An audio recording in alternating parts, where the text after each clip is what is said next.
दोस्तों, legal and legal में एक बार फिर से आपका स्वागत है।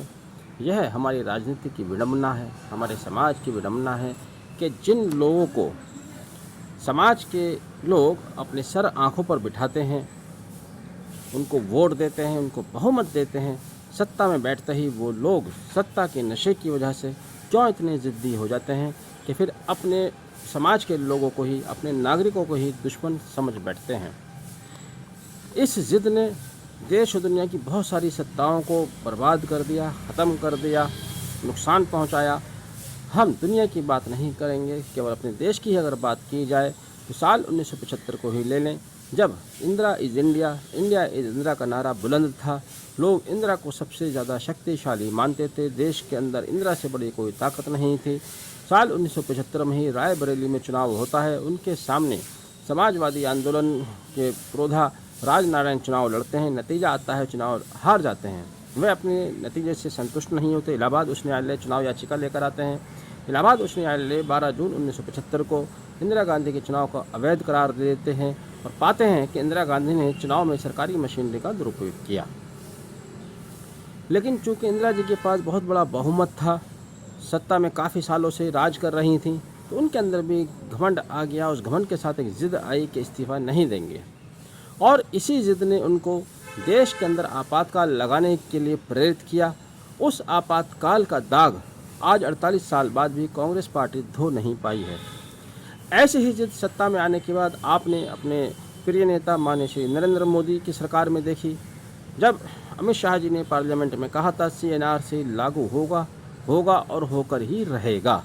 उसके प्रोन एंड कॉन्स नहीं देखे, लोगों की भावनाओं को ध्यान में नहीं रखा, बस एक कानून लेकर आ गए, जिसके बाद देश दुनिया में आंदोलन हुए, सरकार की किरकिरी हुई, आखिर सरकार को बैकफुट पर आना पड़ा। उसके बाद आपने दूसरी जिद देखी, अचानक 3 कृषि कानून लाए गए, जिसके विरोध में किसानों ने आंदोलन किया। पूरा देश किसानों के ऊपर निर्भर करता है। किसान खेत में जो मेहनत करके अनाज देश को देता है, वही देश खाता है। लेकिन उसी सरकार ने, जिन किसानों ने उनको अपना वोट दिया, तन मन धन से सत्ता में लाए, सरकार ने उनकी कहीं अनसुनी कर दी और 1 साल तक किसान आंदोलन करते रहे। 700 जाने गई, लेकिन फिर सरकार को बैकफुट पर आना पड़ा। अब उत्तर प्रदेश में अधिवक्ता लोग हड़ताल पर हैं। उनकी तो एक मामूली सी मांग है, केवल दोषी पुलिसकर्मियों के खिलाफ मुकदमा, उनका स्थानांतरण, अधिवक्ता प्रोटेक्शन एक्ट लागू करना। कोई इतनी बड़ी मांग सत्ता के लिए नहीं है, लेकिन यहाँ पर भी शायद ज़िद एक फैक्टर है जो काम कर रहा है। कोई इसमें शक नहीं कि उत्तर प्रदेश के मुख्यमंत्री प्रदेश की जनता के प्रिय मुख्यमंत्री हैं। प्रदेश की जनता ने उनको चुनकर भेजा है। श्री योगी आदित्यनाथ जब पहली बार मुख्यमंत्री बने, तब वे अचानक से बीच में आए थे। कहीं वो मुख्यमंत्री बनने की सूची में नहीं थे, अपने आप से मुख्यमंत्री बने थे, ना ही जनता ने उनको चुना था। लेकिन जब दूसरी बार आप चुनकर आए हैं, तब जनता ने आपको अपना प्रेम दिया है, अपना आशीर्वाद दिया है, अपना वोट दिया है। उसी जनता का एक बहुत बड़ा भाग है अधिवक्ता।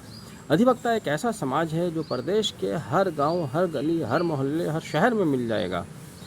तो इसीलिए अधिवक्ता को समाज का आईना भी कहते हैं। अधिवक्ता के द्वारा जो संदेश जाएगा वो पूरे समाज में जाता है।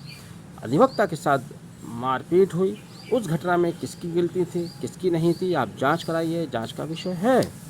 लेकिन पुलिस ने जो बर्बरता की है, वकीलों के फूटे हुए सर, टूटे हुए मुंह, वो आपको दिखाई दे रहे हैं। जो चलती हुई लाठियां, वो आपको दिखाई दे रही हैं। लाठियों का इस तरह से प्रयोग कानून कतई इजाज़त नहीं देता। जिन पैरामीटर्स के तहत उसकी इजाज़त है, उन पैरामीटर्स को भी पूरा नहीं किया गया। तो वहाँ अगर अधिवक्ताओं की मांग है तो जायज़ है कि आप उनके विरुद्ध जांच कराएं, उनके विरुद्ध रिपोर्ट दर्ज करें, उनका स्थानांतरण करें। और ये मामूली सी मांग है सत्ता के लिए, कोई बहुत बड़ी मांग नहीं है, लेकिन ज़िद, और उसी ज़िद का नतीजा यह है कि आज पूरे प्रदेश में अपने यशस्वी मुख्यमंत्री, जिसको लोग चाहते हैं, जिसको लोग प्यार करते हैं, जिसको लोगों ने दोबारा सत्ता में उठाया, आज उनका पुतला फूंका जाएगा। 10:30 बजे के बाद पूरे प्रदेश में पुतला दहन का कार्यक्रम है। और ये पुतला दहन आप देखिएगा, राजनीति में नया नहीं है। समय समय पर बहुत सारी पार्टीज़ के, बहुत सारे नेताओं के, प्रधानमंत्री तक के पुतले फूके गए हैं। लेकिन आज जो पुतला दहन होने वाला है वो अपने आप में ऐतिहासिक है। इतना बड़ा पुतला दहन कभी इतिहास में नहीं हुआ। उसकी वजह है, जैसा कि मैंने बताया, कि हर ज़िले में अदालतें हैं। हर ज़िला, हर शहर, हर तहसील, हर ज़िले में 3, 4, 5, 6 तहसील हैं। तो प्रदेश के कोने कोने में आज हमारे प्रदेश के यशस्वी माननीय मुख्यमंत्री जी का पुतला फूंका जाएगा, जो कि देखने में अच्छा नहीं लगता। पुतला फूंकना कोई बहुत अच्छी बात नहीं है, सम्मान की बात नहीं है। लोग उस पर तरह तरह के गुस्से उतारते हैं, गालियाँ देते हैं, लाते मारते हैं। हम माननीय मुख्यमंत्री से यही निवेदन करते हैं कि इस स्थिति को क्यों आने दे रहे हैं। अभी भी आपके पास समय है, वकीलों की मामूली ही जायज़ मांग को मान लीजिए। ये पुतला दहन का कार्यक्रम टल जाना चाहिए, टल जाएगा। अभी भी आपके पास समय है, क्यों ज़िद पर अड़े हुए हैं। और अगर आप ज़िद पर अड़े रहते हैं तो यह भी आप समझ लीजिएगा कि एक दिन आपको पीछे हटना ही पड़ेगा, वकीलों की बात निश्चित माननी ही पड़ेगी। तो क्यों आप देर कर रहे हैं, इसमें जल्दी कीजिए, अभी भी समय है। हम नहीं चाहते कि प्रदेश के अंदर ऐसी चीज़ें हों, प्रदेश के मुख्यमंत्री के पुतले फूके जाएं, उस मुख्यमंत्री के जो पूर्ण बहुमत के साथ सत्ता में हैं। मुख्यमंत्री महोदय से हमारा एक बार फिर निवेदन कि वकीलों की मामूली सी बात को मान लें, जिद छोड़ें, उनकी कम से कम बात तो सुनें, उनसे बात तो करें। हम उम्मीद करते हैं ये संदेश आगे तक जाएगा। मुख्यमंत्री वकीलों की बातों को मानेंगे, कम से कम उनसे बातचीत करेंगे, उनको समझाएंगे, ताकि आज जो पुतला दहन का कार्यक्रम है वह टल सके।